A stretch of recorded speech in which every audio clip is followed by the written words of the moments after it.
Our next guest, Dr. Taryn Marie Stejskal, is an international resiliency expert.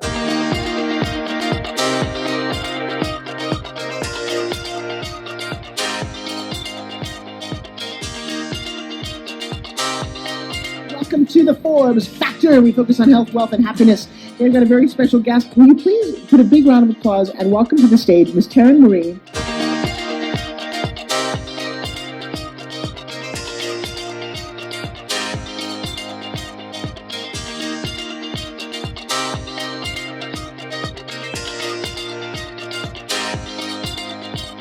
Dr. Taryn Marie, founder of the Resilience Leadership Institute.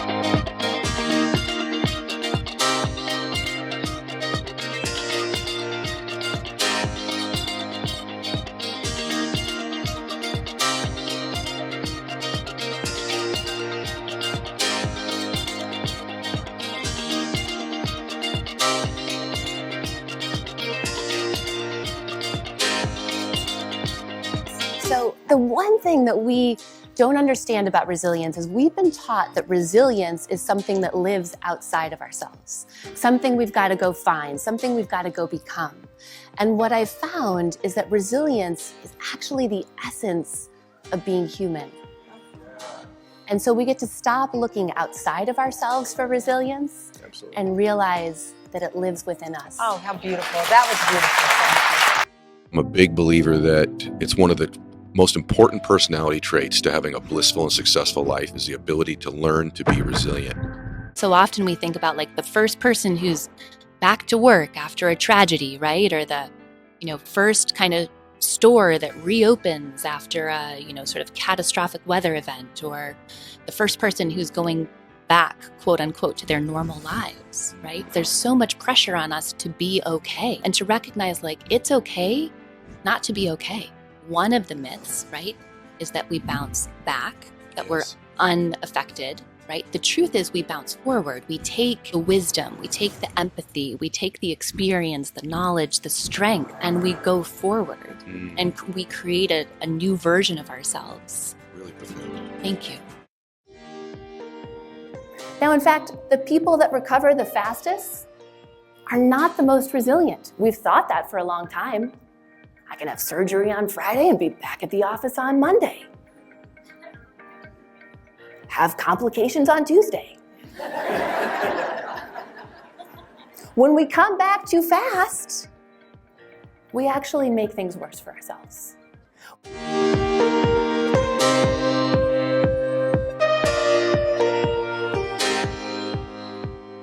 The fourth practice of particularly resilient people is the practice of gratiosity. If you haven't heard that word before, that's okay, because I made it up. Don't feel bad. It's a combination of gratitude, first being able to look on a challenge after some time and to see the good in it, and second, to be able to share our challenges generously with others, so others can learn vicariously from our experience.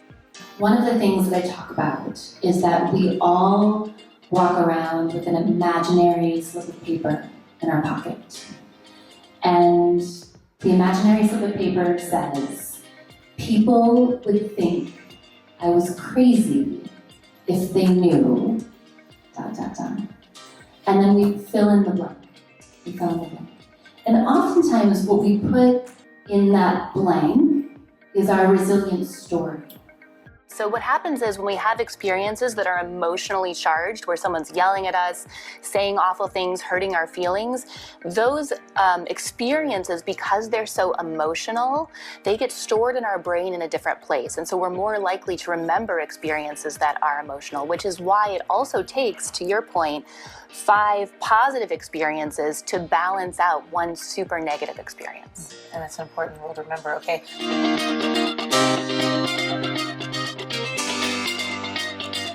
Will be anyone just like you. We all have an incredibly important purpose. We have divine gifts to bring to this world, and we are all a masterpiece and a work in progress.